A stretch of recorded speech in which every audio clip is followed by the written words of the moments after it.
For any entropy question, it helps to remember that as entropy goes up, disorder goes up. So the more disordered or disorganized something is, the higher and more positive its entropy. It also helps to remember that at a molecular or atomic level, solids are the most ordered because at that level they move around like this. So I think about solids moving like this. Liquids are a little bit more disordered and move around a little bit more, and gases are crazy. They go all over the place. Make sense? So solids, liquids, gases. And honestly, when I think of disorder, I like to think of movement because that's the simplest way for me to wrap my head conceptually around this.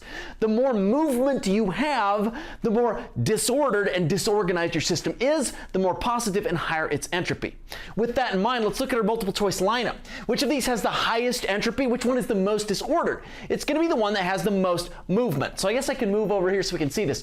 As you can see, we have HCl liquid, HCl solid, and then 3 different kinds of gases. As I just pointed out, solids are very ordered, very low entropy. Liquids a little bit less so, and gases are the highest entropy, most disordered. Because we have a liquid and solid here comparing to gases, we can cross off options A and B because they will be much more ordered than these gases.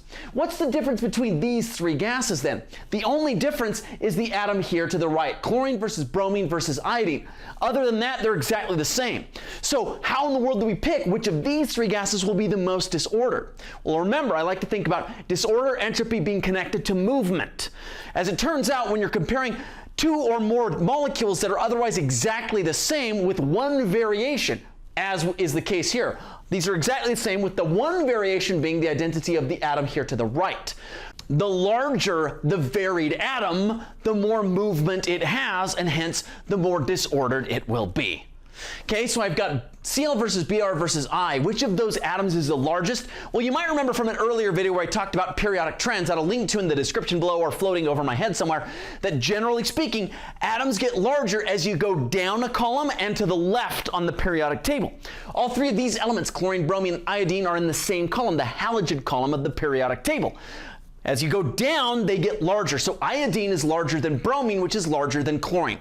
Now remember, if all other factors are the same, and they are here, the only variable I have is these 3 elements, then the larger the element, the more stuff it has, and hence the more stuff it has to move. Higher movement, higher molecular or atomic weight translates to higher entropy if all other things are the same. So if I'm comparing HCl gas versus HBr gas, a little bit bigger, a little bit more movement, versus HI gas, yeah, that has a lot more surface area, a lot more movement. HI gas will have the most movement and ergo the highest amount of entropy. So I can cross off options C and E, leaving behind the correct answer as being option E.